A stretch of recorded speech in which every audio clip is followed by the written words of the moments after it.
नमस्कार, महाराष्ट्र G24 च्या विशेष बातमीपत्रात मी मनीष टेंबरे आपण सर्वांचं स्वागत करतो। चला बघूया देश विदेशातील ठळक बातम्या।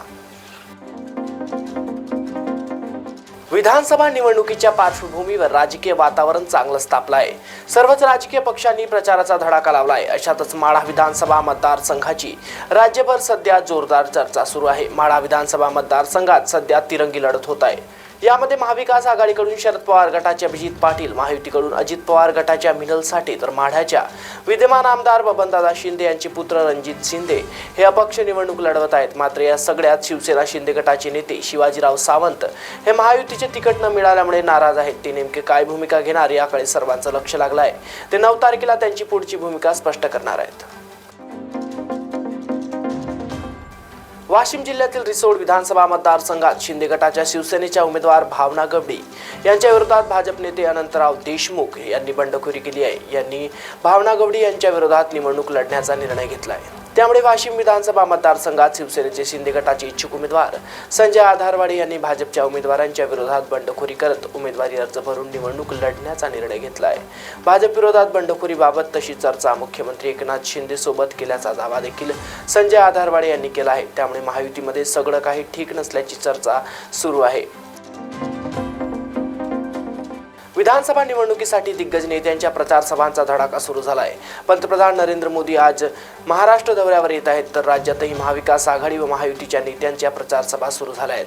त्यातच मनसे अध्यक्ष राज ठाकरे हे पश्चिम महाराष्ट्र, मराठवाडा, विदर्भानंतर आजपासून मुंबईतील मतदारसंघात सभा घेत आहेत। महाराष्ट्र नवनिर्माण सेनेचे घाटकोपर विधानसभेचे उमेदवार गणेश चुक्कल यांच्या प्रचारार्थ राज ठाकरेंनी घाटकोपर येथे सभा घेतली। या सभेत बोलताना त्यांनी मुंबईकरांना भावनिक आवाहन केल्याचं पाहायला मिळालं आहे। सारख्या सभेमध्ये नवीन काय बोलणार, आज अमरावतीहून आलो, उद्या परत गुहागरला जायचं आहे, पण तरीही आपल्याकडे विषयाची काही कमी नाही असे म्हणत मुंबईच्या नुसता विचका झाल्याचं राज ठाकरेंनी म्हटलंय। मुंबईत किती गाड्या येत आहेत, किती लोक येत आहेत, फुटपाथ उतरले नाहीत असे म्हणत मुंबईच्या तुंबई झाल्याचं त्यांनी सुचवलंय। मराठा आरक्षणासाठी लढा देणारे उपोषणकर्ते मनोज जरांगे पाटील यांनी विधानसभा निवडणुकीच्या अनुषंगाने आपली भूमिका मांडली आहे। मात्र अद्यापही आरक्षण मिळाले नाही। यावरूनच मनसे अध्यक्ष राज ठाकरे यांनी निवडणूक प्रचारातील एका सभेत बोलताना मनोज जरांगे व मराठा आरक्षणावर भाष्य केले।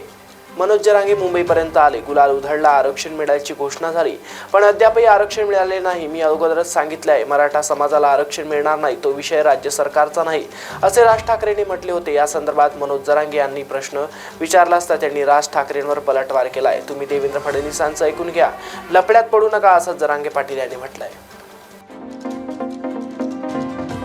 मुंबईतील सगळे टोल नाके बंद झाले आहेत, त्याबद्दल कोणीही बोलत नाही, तर कोणत्याही राजकीय पक्षाने या मुद्दा उचलला नाही, कारण सगळ्यांचे हात त्या टोलमध्ये अडकले होते असे वक्तव्य महाराष्ट्र नवनिर्माण सेनेचे राज ठाकरे यांनी केलंय। सत्तेत नसताना आम्ही अनेक विषय मार्गी लावल्याचं राज ठाकरे म्हणाले। पुढच्या 2 दिवसात पक्षाचा जाहीरनामा येणार आहे। यामध्ये एक गोष्ट म्हणजे आमची सत्ता आल्यास राज्यातील एकाही मशिदीवर भोंगा ठेवणार नाही असे राज ठाकरे म्हणाले।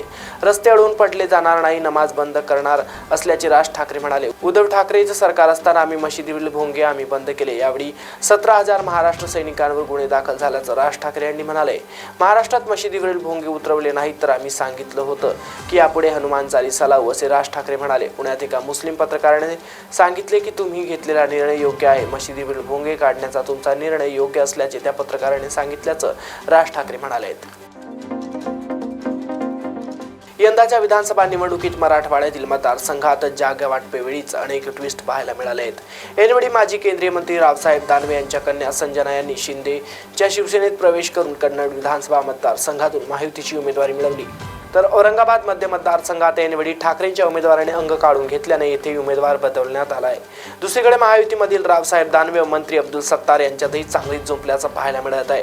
त्यामुळे मराठवाड्यातील लढतीकडे सर्वांचं लक्ष लागलंय। त्यात सिल्लोड विधानसभा मतदारसंघाचे आमदार अब्दुल सत्तार यांनी पुन्हा विजयाचा विश्वास व्यक्त केला आहे। आता त्यांच्या मतदारसंघातील लढतीवरून 2 कार्यकर्त्यांमध्ये पैजेचा विडा लागला आहे। कुख्यात गुंड दाऊद इब्राहिम आणि तुरुंगात असलेला गँगस्टर लॉरेन्स बिश्नोई ही दोन्ही नावे गेल्या काही दिवसापासून गुन्हेगारी विश्वात आणि माध्यमांमध्ये सातत्याने झळकत आहेत। माजी मंत्री बाबा सिद्दीकी यांच्या हत्येनंतर लॉरेन्स बिश्नोई हे नाव पुन्हा चर्चेत आलंय, तर अभिनेता सलमान खानच्या घरावरील गोळीबारामुळे बिश्नोई गँगकडून बाबा सिद्दीकींची हत्या करण्यात आल्याचा संशय व्यक्त केला जात आहे। कायद्यान्वये कुख्यात गुंड दाऊद इब्राहिम आणि लॉरेन्स बिश्नोई हे दोघेही गंभीर गुन्हेगार आहेत। मात्र या दोघांचे अनुकरण करण्यासाठी काही तरुणाई पुढे येत आहे। विशेष म्हणजे या दोघांचे अनुकरण करणारे टी-शर्ट आणि वापरातील दुकानातील वस्तूची खुलेआम विक्री होत असल्याचा घटना उघडकीस आल्यानंतर सायबर गुन्हे विभागाने कारवाईचा बडगा उगारला आहे. संबंधित वस्तूची ऑनलाईन विक्री करणाऱ्या ई-कॉमर्स वेबसाईटवर पोलिसांकडून गुन्हे दाखल करण्यात आले. महाराष्ट्र विधानसभा निवडणूक 2024 साठी सर्व पक्षांनी कंबर कसली आहे. महायुती विरुद्ध महाविकास आघाडीशी प्रमुख लढत होत आहे. मनसे आणि वंचित आघाडीने स्वतंत्र उमेदवार जाहीर केले आहेत. त्यातच संभाजीराजे, बच्चू कडू, राजू शेट्टी यांची तिसरी आघाडी मैदानात उतरली आहे. महाराष्ट्रातील 288 मतदारसंघात काँग्रेस, राष्ट्रवादी काँग्रेस, शरदचंद्र पवार आणि उद्धव ठाकरेंची शिवसेना अशी महाविकास आघाडी विरुद्ध भाजप, राष्ट्रवादी काँग्रेस, अजित पवार आणि एकनाथ शिंदेंची शिवसेना यांनी उमेदवार जाहीर केले आहे. काही मतदारसंघात महायुतीतील 3 पैकी 2 पक्षांनी उमेदवार दिले आहेत. काहीसं चित्र महाविकास आघाडीमध्ये तसंच आहे. राज्यातील विधानसभा निवडणुकांसाठी दिग्गज नेत्यांच्या प्रचार सभांचा धडाका सुरू झाला असून राष्ट्रवादी काँग्रेसचे राष्ट्रीय नेते अजित पवार हे मुंबईत सभा घेत आहेत.